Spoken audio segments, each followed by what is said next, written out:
Welcome to the Weekend Warriors Home Improvement Show, built by Par Lumber.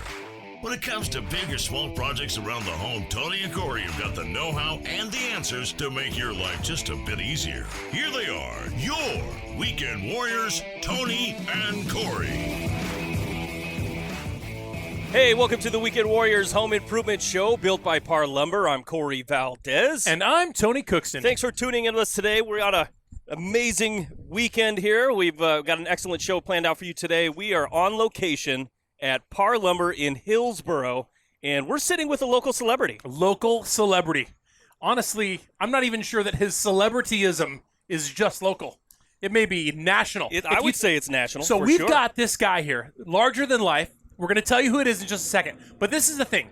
He's the mascot for a professional sports team. And so when you're the mascot for a professional sports teams in one state are just as popular 49 states away as they are right here. So he's not local. He's local to us. He's a big deal. But his celebrityism, I don't even call it that. It's the right name, or if there's even a real word, is much bigger than that. So let's do it. Let's introduce him. We have got on our show right here today in Hillsboro, Timber Joey. Oh, right on. Thank you. What an introduction. Holy celebrityism. That's amazing. I don't know, again, if that's a word or not. Word up. But in this group, it's okay, right? We'll just assume that's a wword. Perfect. Yep. Tony does that a lot, actually. He makes words up. I do like to do that. And then I say, that's not a word. And he says, yes, it is. It's slang. At the very least, it's slang. Yeah, fair enough. Because I said it. I made it. Yeah. And now you're a creator. That's right. The most inventive person on this team. All right, don't feed his ego here. He's going to say next week, Timber Joey told me. Timber Joey said. I'm a creator. I love it. Well, thank you for having me. I'm very excited to be out here. We're having a lot of fun getting to see some new products, some old friends, some really, really neat people, eating some good food, and I'm having a great time here. Oh, this is absolutely a blast. Okay, so let's do a proper introduction. Sure. Timber Joey is the mascot for the Portland Timbers. Correct. And Portland Timbers soccer, right? Very popular soccer, really good team. As a matter of fact, they had some stardom last year. Where did they finish last year? They went to the... So we went all the way up. We actually hosted the MLS Cup Championship.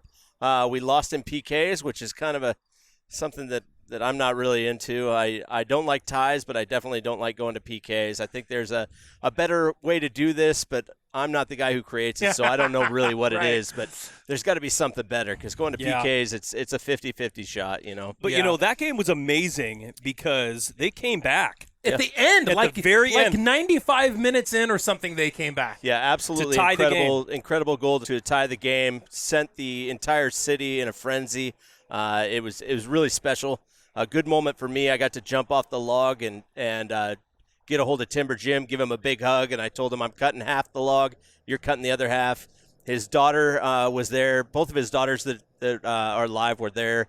And they had never seen him cut a log. Oh, man. So they got to witness him cutting a log at the stadium. And sadly, one of them passed away on Christmas. So oh, no. Makes it even more special that we had to have that moment together and in front of his family and experience what it was. It's really, really something that was neat. Wow. It's crazy, isn't it, how we're sitting here and we're talking to a celebrity, right? We consider him a celebrity. Because any way you look, I know you feel normal, but you're still out on the stage and we're in the stands. So already makes you a celebrity. So we're sitting here talking to a celebrity, and he's talking about relationships. Yeah. He's talking about love and family and relationships, and it all comes down to that for us, for everybody. Doesn't matter who you are or what you do. It all comes down to love and family and relationships, and I love that because now I feel like I'm a little like you. Yeah, that's what it's all about. Being a little like a celebrity makes me feel, even... Celebrities are real people. I know, I'm realizing that. Sometimes I think they're not, but clearly it's the case here today. But here's what's really cool, and we're going to give you a chance to talk to us about what you do. Sure. Here's the big question. A lot of people want to ask this question. Are you full-time mascot for the Portland Timbers, or is it a part-time gig? It is a full-time gig. They take care of me full-time. I'm 24 hours a day, 7 days a week on. If I'm in the grocery store, if I'm out at a restaurant, I'm still me. I've changed my name. My legal name is Timber Joey. You're kidding. I'm ready to. What? That's awesome. I'm all in, man. I'm all in. Wow. This is that was going to be one of my questions. What's your real name? But it's Timber Joey. I didn't know that. It's special to me, and it's special enough what we are able to do in the community that I thought it was important to just make that complete adjustment. And there's no disrespect to my family and what my name was before, but born Joseph Allen Weber, I'll always probably be called by that whenever I'm in trouble by my parents. But I thought it was neat enough and special enough that what we do in the community, I needed to embrace it fully, and that's what I did. That's fantastic. Yeah. All in, 100%. That is awesome. Yeah, and full time, every day of the week, I'm doing something with the Timbers, whether it's online or in person. But then I do a lot of other things. I have a little firewood business. I go out and cut firewood. I help out with people if they need some concrete work, because I used to have a company in concrete. Oh, nice. Do some arbor work. Every once in a while, a little bit of logging, and I sell real estate. Could you imagine calling an arborist and saying, hey, I need to have my tree trimmed? Yeah, I'm trying to figure out. I got this big old tree in my yard. And he's like, I got a guy. I'm Timber Joey shows up? with this, 10-foot bar on his chainsaw. I got this, no problem. The entire neighborhood would probably be camped around. The news would be out there. That's they'd be amazing. filming it. That's funny. That's very funny. Yeah. It's I like doing everything. It's a little hands-on of everything. It's fun. Yeah, you said you sell real estate. Yeah. I mean, that is wild. Yeah. We have on a regular basis realtors come on the show and talk about the current market, housing market, how are the resale value of homes, how's that affected by our market, and is it the right time to buy or the right time to sell, or neither or both? Yeah. So there's a lot of topics of conversation we could have. Yeah, and I take it as a different approach. I don't do any advertising. People who know me know that I do real estate, and if they might tell their friends that I do it. But for me, it's when we were ready to move, we were ready to move. We wanted to buy a house. It didn't really matter what the house was. We just knew that we were going from the market of renting into the market of owning. We needed to do it. We wanted to find the right thing. I was already a realtor at that time. But for everybody, when they're ready to go do something, they're ready to move, they're ready to be a homeowner, that's the right time for them. So what the market's doing, what the interest rates are doing, it's not necessarily the most important thing. It's important to have that home, that place that you can call your own. And it was real special to me to find out that, you actually are saving money even though your payments are a little bit more when you get into a house. At least it was for us. So, and having that ownership and knowing right away that whether the price of your house fluctuated one way or the other, you were still making that investment in yourself and your family. Yeah. Tony and I talk about homeownership every weekend. That's what we talk about. We talk about being weekend warriors, DIY. You know, we're working on our houses nonstop. And when we first made that leap into homeownership many years ago now, but you take on a whole set of responsibilities, and people that come from the renting world especially can benefit from listening to our show because they don't necessarily know all of these things. You say, hey, when's the last time you changed your furnace filter? And they go, what? I need to do that? When you get a car, you get an owner's manual. Right. When you buy a house, they shake your hand you keys, and say, good luck. Good luck. Yeah, That's exactly what they say. If they like you, they say good luck. Yeah, and it's nice, too, that, I've gone through all the construction phases of my life where I was building houses out of high school and pouring concrete. And most of the people that I work with, they know that I've done everything as far as putting my hands on everything on a house. So they'll reach out years later and ask questions about maintenance, or do I know somebody that could take care of this? And there's always that opportunity to reconnect with them that way. Yeah, that's fantastic. Okay, so here's another big question. I know you get asked this question all the time. Sure. How does a guy come about being the mascot of a sports team, a professional sports team? I mean, did you stumble across it, or did somebody pick you out and say you're the guy? How does that happen? This is the question I get asked more than anything. But I'm going to start with one portion of my life. I knew when I was 10, 11 years old, I went to a country music concert, and all my friends were wearing cowboy hats, and I didn't want to be that person. I wanted to be the guy in the show. And I didn't play any music I don't sing very well. But to wear the cowboy boots and the cowboy hat, I started rodeoing. I was in the show. I wanted to be in the spotlight. And that evolved into other sports I did, into rugby. When I ended my career playing rugby, I failed a physical. I was waiting for what the next thing was going to happen in my life, what was going to be next. And I thought maybe I'll go up and I'll crab fish like the guys on Deadliest Catch. Oh, yeah, Deadliest Catch. I love that show. Yeah, and I was watching that. I was watching Lost, and that segment before the last segment of the show came on, and they said, news at 11, Timber Jim is retiring. And they're looking for a new idea for a mascot. And I was on the phone with people that I knew that had some sort of connection with the Timbers and Blazers immediately. Wow. I don't think I even saw the last of that show. But I remember like looking at my friends and saying, this is something I want to do. I want to try it out. I'm from a logging town. I grew up with chainsaws. I grew up going in the woods. My high school graduated a lot of their students through logging programs. So it made sense to me, and to be around professional sports, which was my goal growing up as a kid, it was perfect. And went through an interview process, met with Merritt, met with Jim, got a few trial games, got a few more trial games, and luckily a few more trial games. And pretty soon we're playing Juventus Primavera at home in June of 2008, and they handed me the jersey and said, Oh, it's my you. goodness. Wow, that is awesome. Yeah. So that's a lot of trial games. They didn't make this decision lightly. No. And, this is back in 2008, so I don't know how much baseball was on their mind, but we were the Portland Beavers with this soccer team connected to us. Right. Great fan base, been around since the 70s, gone away, come back, gone away, come back. So 2001, we're starting to rebuild that fan base, but we're still bringing more people in for baseball overall, even though there's some games that I walked on the field because I didn't know there was a game going on with nobody in the stands. Yeah, so it really was just fitting for me. And to go through the process, I think about 100 people tried to get into the interview process. They talked to about 30 people from what I've heard, and then 3 of us got trial games. I did my 3. Second guy broke his leg the day before his trial. No. I had nothing to do with it, I promise. Yeah, right. Third guy didn't show up, and I happened to be in the stands. So, wow.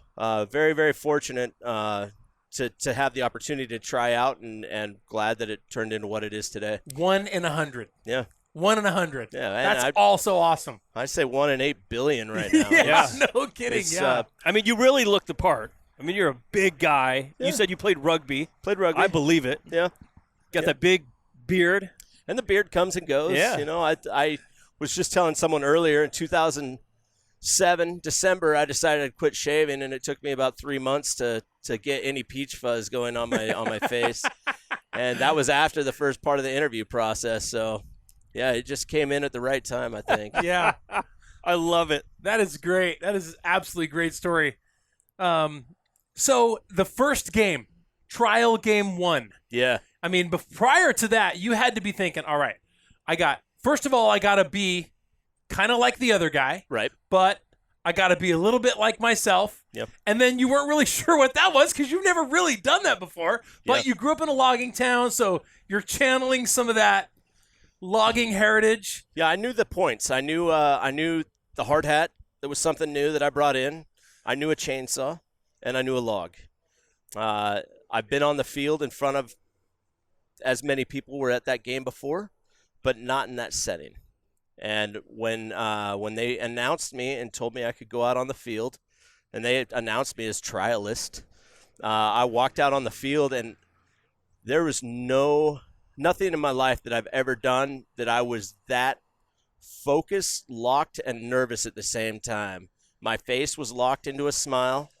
I held a chainsaw, but I could think of nothing else at that time. I just walked through the stadium, and it was interesting. Have you got video of that? I don't know. Been I don't able know to if see that's it out since there. that happened? I was freaking out. That would be That's really amazing. cool to see So, again. Were you able, because you only fire up the chainsaw and cut logs with a goal, right? Well, I fire up the chainsaw throughout the entire game. Okay. That's okay. something that, it'll get the fans going, especially in certain sections of the stadium where we don't have a lot of the Timbers Army and the Capo helping you out. But, yeah, I'll just fire it up get the crowd going, make a little bit of noise. But then when we do score is the only time that I'll cut the log. And thankfully, that first game, Chris Brown put one in, and it kind of washed all the nervousness off of me because I knew I was going to work doing something. I knew what I was doing. So that's a tremendous story. It's a tremendous story. Absolutely. Very, very success-oriented, which is exciting. And, a story like any guy could choose something if they were really passionate about it and could potentially, land a gig like that. Yeah, and I got really lucky that it worked into what it is today. We did this USL thing, and you got paid per game, where when you got in the playoffs, you're excited you got one more game, And now it's a full-time gig. I'm doing 275 charity appearances a year. Oh, wow. One of my big passions is reading. I struggled to read as a kid, and so I go to schools, and I have 3 different programs that we teach reading and inspire kids to read more. So I'm very, very fortunate. And very, very happy to have the job that we have. Well, we're glad to have you here. Oh, yeah, for sure. We're glad to have you here. Before we sat down to get on the radio, Timber Joey's standing over in the corner over there where he's built up some little sawhorses and he's got some logs sitting on top of him. And you're just cutting off coins, right? Dropping coins and firing up the big chainsaw, using some smaller Makita chainsaws. But you draw quite a crowd when you fire up that chainsaw. And it doesn't matter if you're in a remote corner of a lumber yard somewhere in Hillsboro or on center stage at PGE Park. Wait, no, Providence Park today. Park. Yep. You had it right about 20 years ago. About 20 years ago. Yeah, you draw a crowd. You fire up that chainsaw, and people start just gravitating towards it. Yeah.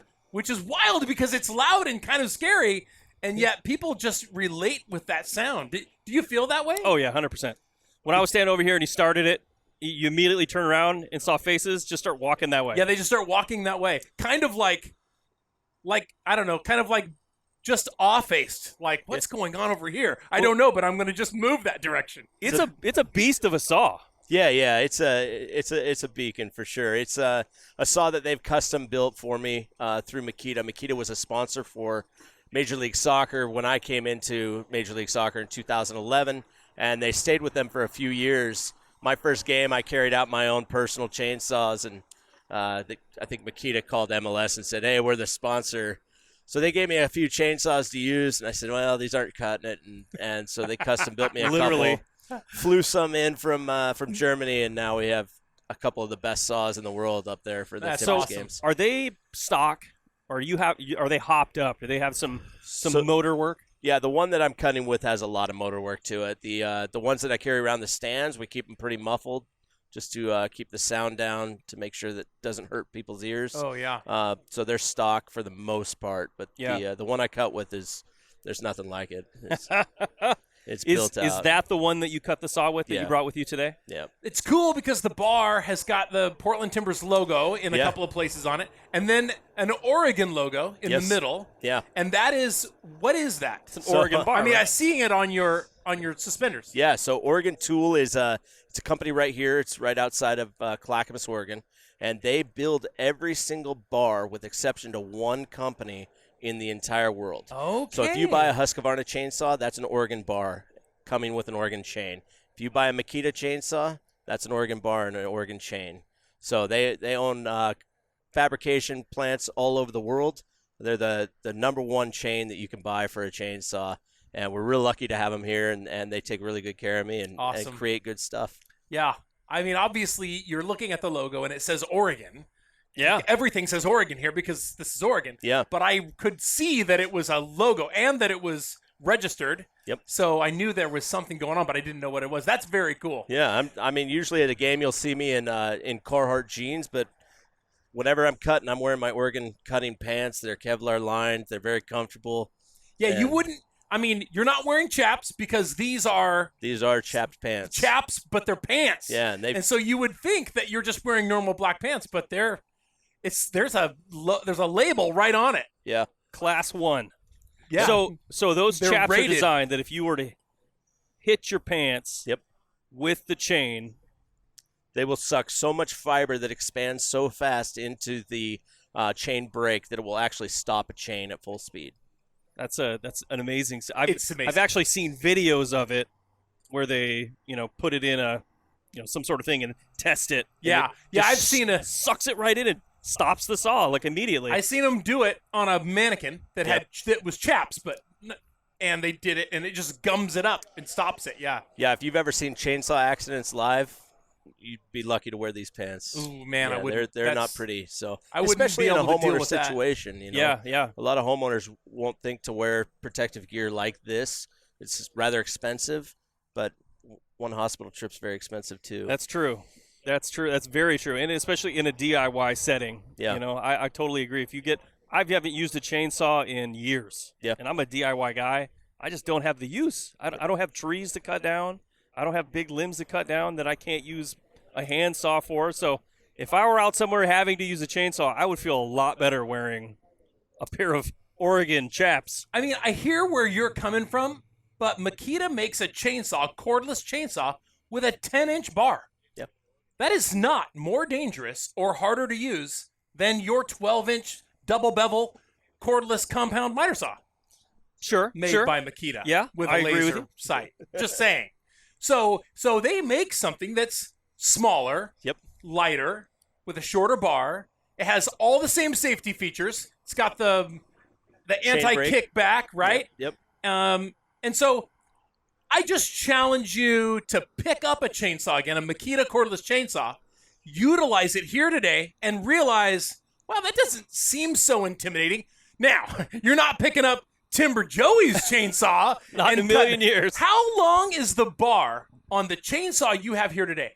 This one's 36. He's got a 3-foot bar. I have never even seen a chainsaw with a 3-foot bar until I saw yours today. Yeah, that's the most common chainsaw I use, both in the woods at my woodlot and then at the stadium too. I've only used 36 at the stadium simply because we try and keep all the chains and the bars looking exactly the same. But when I'm out in the woods, that's a perfect saw for if you're cutting something small, you don't have to bend over as far. But when you need it, it's the perfect size for cutting a big tree.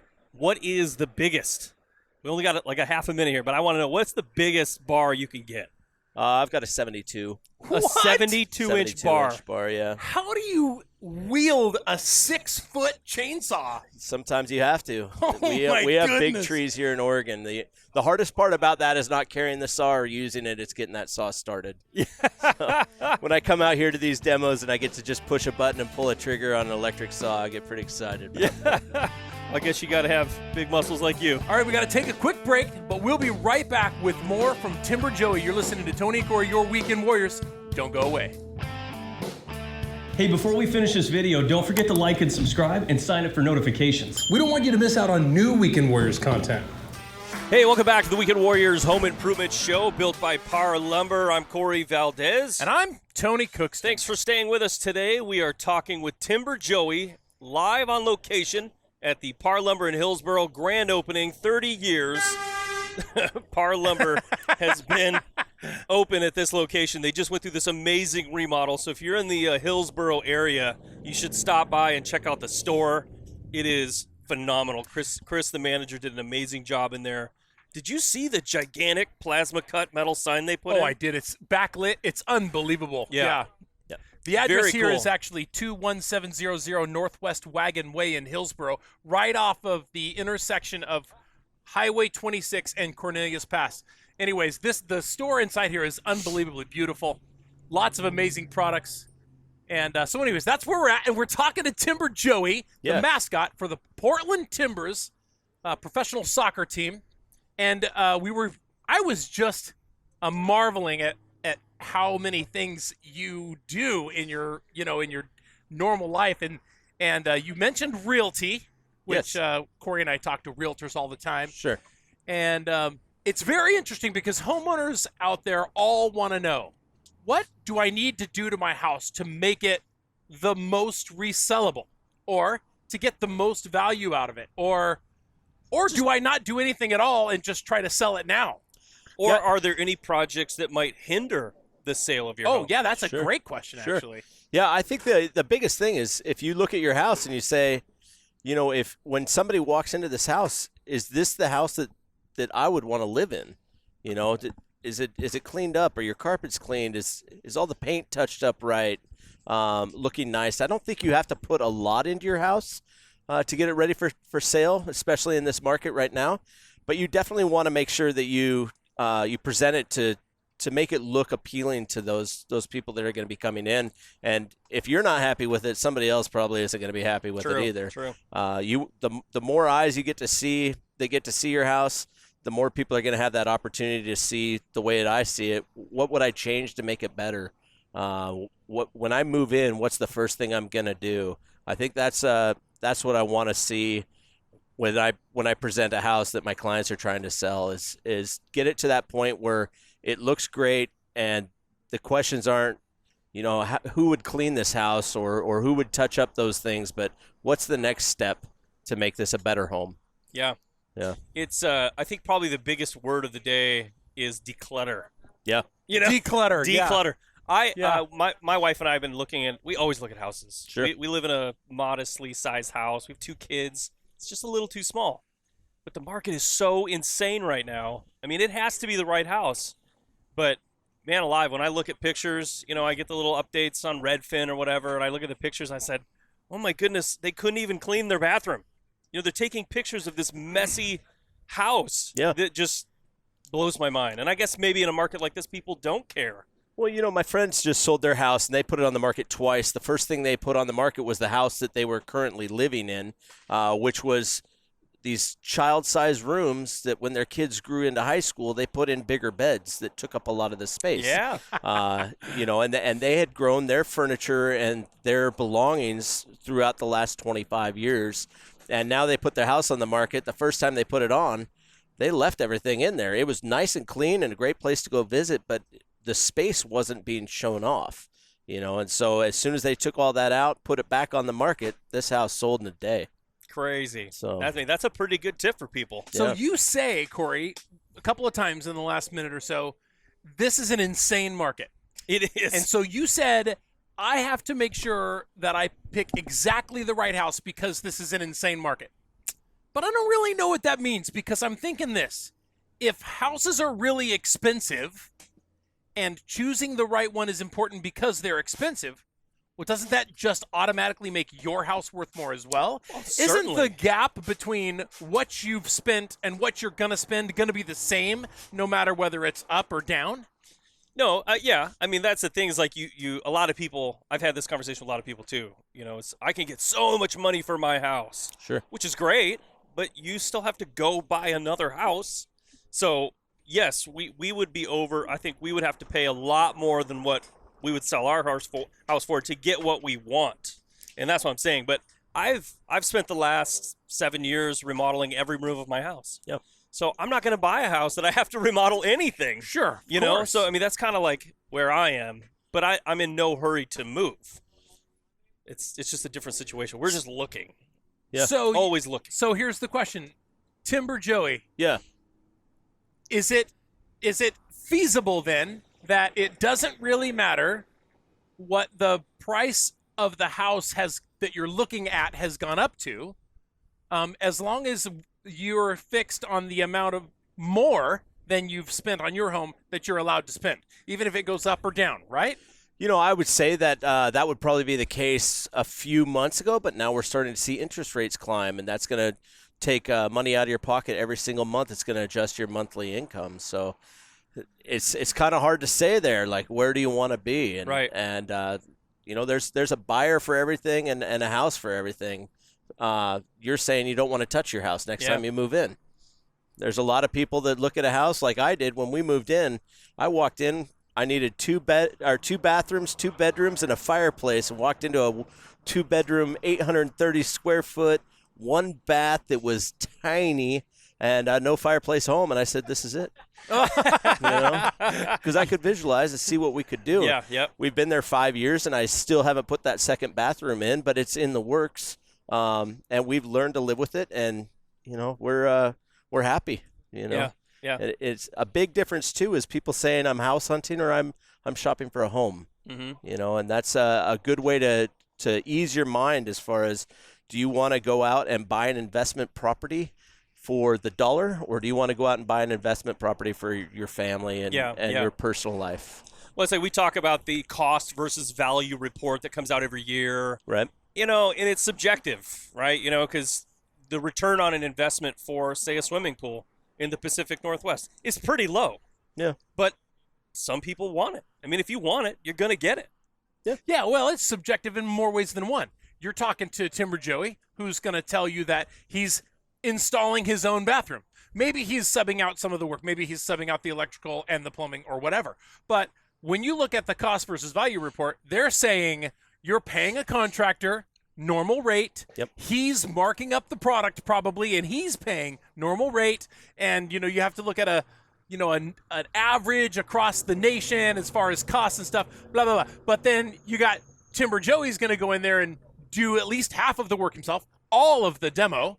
He's got a buddy that works at Par Lumber Company, or at least he does now for sure, right? And so he's going to get a great deal on the material, right? So now suddenly, if that said you were going to break even, you're thinking, I'm going to make some money on that project. Yeah. I mean, if that's your end goal, is that dollar bill, that's where I was trying to change it up a little bit. Yeah. I've had people that have called me and said, hey, I need help hanging my curtains. Right. So it's what your skill level is, who you know, and what you can afford. So I think those three things are really what changes that market. Yeah. And probably after you're in the market a while right now, you go in with a certain mindset, like, I'm not settling for anything less. Yeah. And then by the seventh house that you've been outbid on, you're probably changing your attitude a little bit. Yeah. And say, I just need a house. I'm just going to buy whatever. But I guess that's just the nature of the market we're in. I like that one of the three things you said was who you know. Yeah. Because if Corey and I talk about this all the time, when you're planning a project, number one thing, know your resources. Yep. Who are your resources? Do you have a buddy that's in the business, or a buddy that sells product, or a buddy that is a home improvement radio show host, Yeah. because you want to utilize your resources to make the project smoother, cost less, faster, all of those things. Yeah, it's more enjoyable when there's no stress involved, and For sure. and you've got it all laid out a little bit ahead of time. So let's talk a little bit about projects. Yeah. We like I said, this cost versus value thing. Are there projects that some people, obviously this market's crazy, but if somebody's selling a house, getting way more than asking, are there certain aspects of houses people are willing to pay more for? Yeah, I think it's going to come to the price point. I think houses over $1 million right now, people are going to be a little more picky on, but houses, around that $500,000 to $800,000, that's where those numbers are going over $100,000 on the offers. And I think it's just because there's a lack of inventory in that price range, and that's where people are able to afford that home. Yeah, I was just wondering, like, if is it like outdoor living, or like the fourth bedroom, or that third bathroom? Are those sorts of things still kind of a factor? I think so. I think definitely. There's people that will listen to my story when I tell them that I had to have those two bathrooms, and they will not budge. 2 bathrooms is a must. Depending on your family size, that fourth bedroom really might be a factor. And sometimes it doesn't matter what that bedroom looks like. I sold a 6-bedroom house recently, and those bedrooms were as minimal as they possibly could be to be called a bedroom. But they just needed to have their kids separated that amount of space. So They had the Brady Bunch going on. Yeah. Little 8x8 with a closet.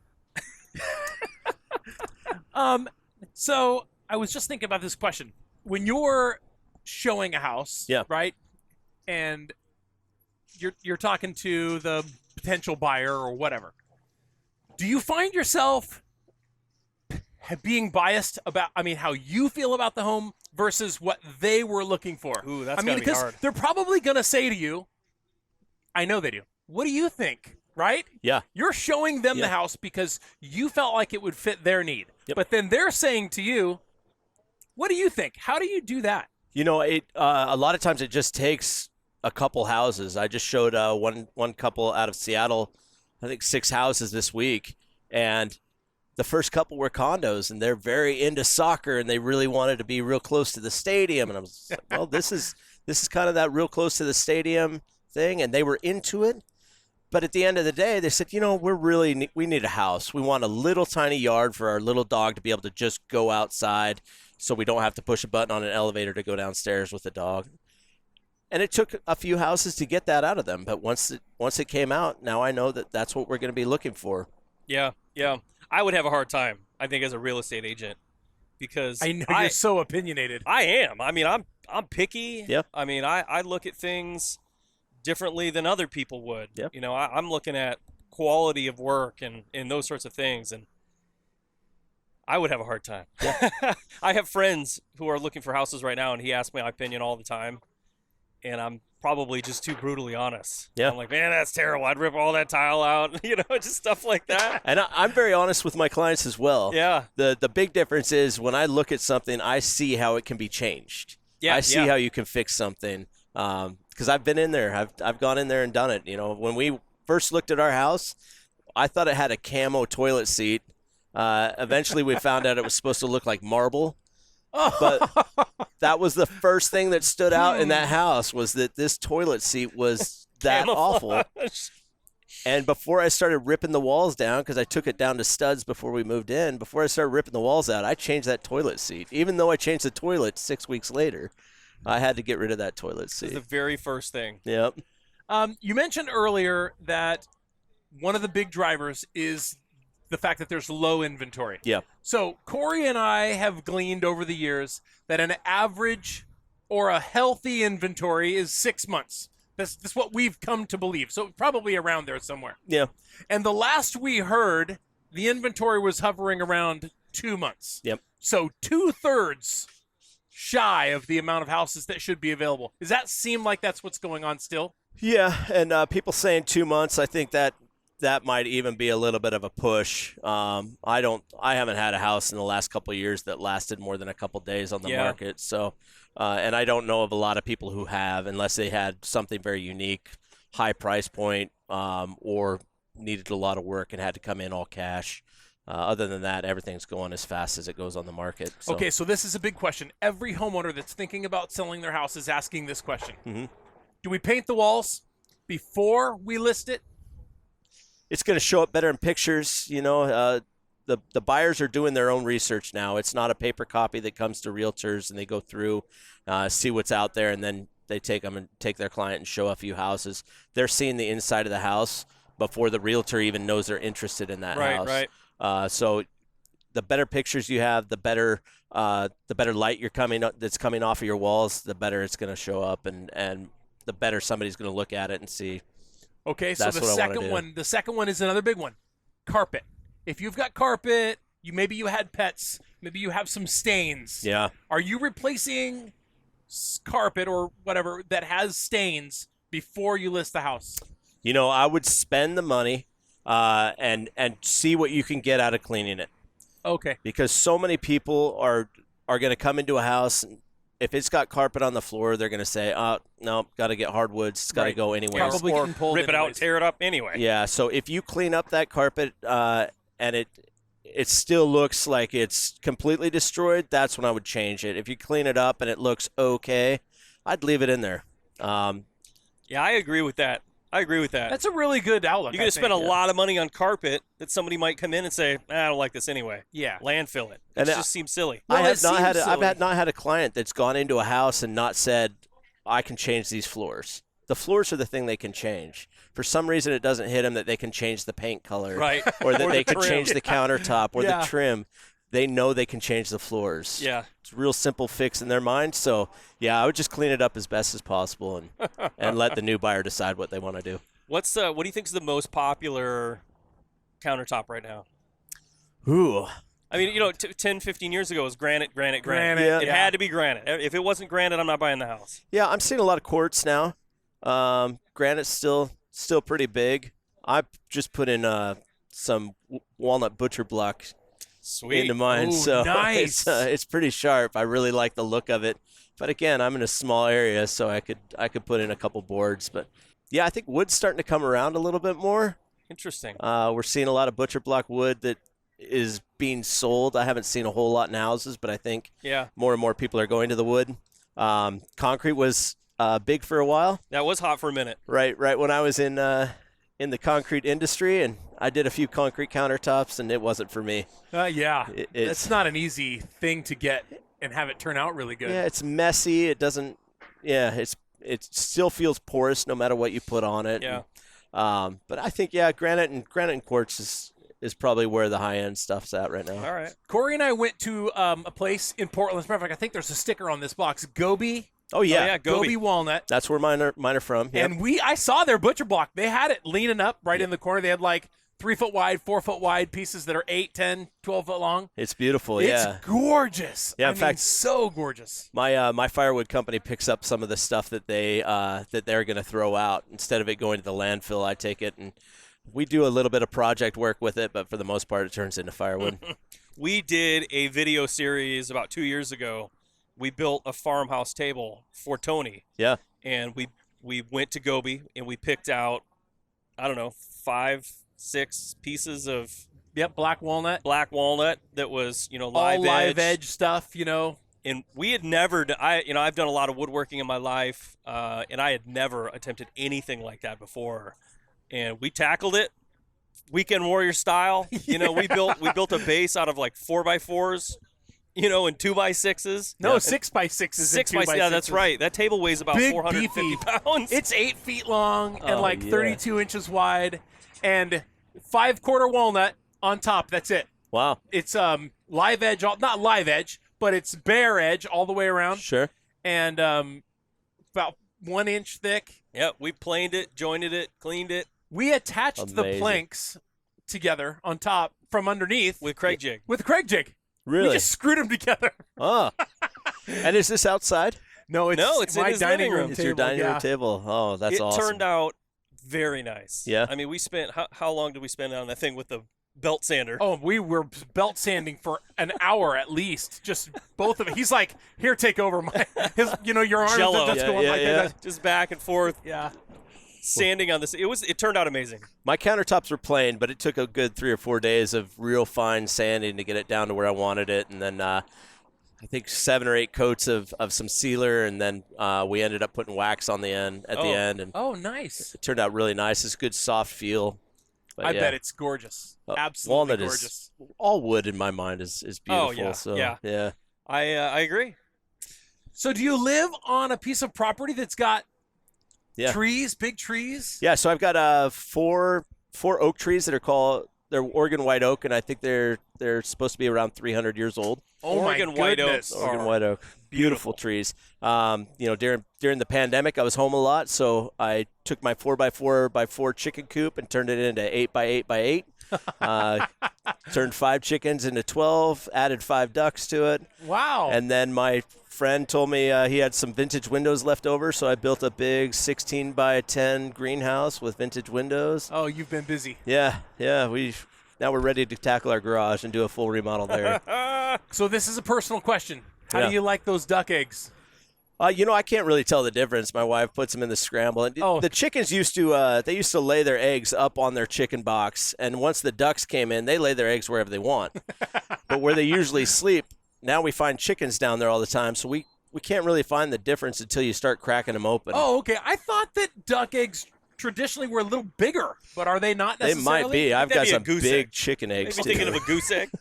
Maybe a goose egg, an ostrich egg is definitely bigger for Well, sure. the dinosaurs had big eggs, too. Well, that's what I hear. Tony's got a big egg head. Yeah, that's good stuff. So what are your aspirations as Timber Joey, as the mascot for the Portland Timbers? Do you see this lasting? I mean, how old was Timber Jim when he was done? I believe he was 50. He got 10 seasons total.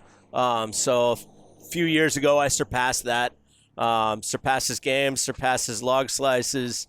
And he was 50. I'm 42. So I've got 8 years to surpass him in years. Fantastic guy. That's not really my goal to do it for the longevity, but to be able to be a part of the community and be inspirational through the works of Stand Together and the Portland Timbers and Thorns. That's really the goal. See what I can do to better Yeah. people's lives in our community. You mentioned You do a lot of charity work for a reading Yeah. charity. What is the name of that charity? So we read through the SMART program, which is a program anybody can volunteer for. We also have our own reading program called Rose City Readers, where we go to individual classrooms and speak to them about my story of struggling to read, asking for help, being a kind person, and picking up an exercise in your mind every day. And then I read one-on-one with the Shadow Project, which is more of a mentoring and reading program for kids that are not only struggling with reading, but struggling maybe in the home as well. For what age group? Usually between 1st and 4th grade. So that area where it's really important to start reading. I didn't read until 3rd grade probably.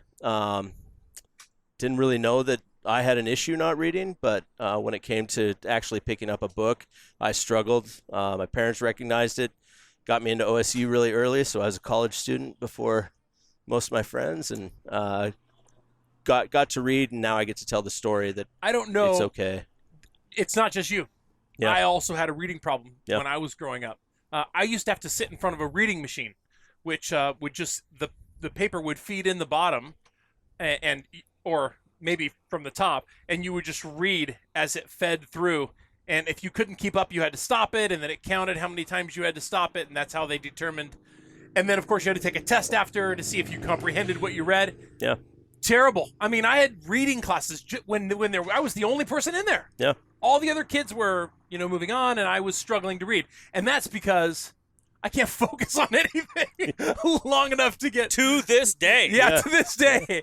That absolutely actually So we hasn't just changed. got like half a minute. How does somebody get involved with that if they want to? Is there a website? Yeah, if they go to timbers.com/stand together, that's where we do our community outreach, and then go to the SMART program or the Shadow Project, and you can read more about them. Nice. Awesome, man. Well, thank you so much. Thank my you so much pleasure. for coming in here, coming to this event, seeing your chainsaw in action today. Up hearing close. your chainsaw Yeah. in action today. It was a real treat for us. It has been a lot of fun. It's neat to get out here. I love going back to these stores where it's a one-on-one communication. You get the answers you want right away.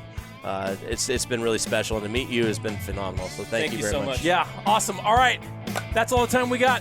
Timber Joey, we really appreciate you so much. This has been another episode of Your Weekend Warriors right here. On the Weekend Warriors Radio Network. Have a great week. Thank you so much for watching. Please check out our social channels right here. Our podcast channels here, or tune into the Weekend Warriors radio show every weekend across the Pacific Northwest. This has been another episode of your Par Weekend Warriors. We'll see you next time.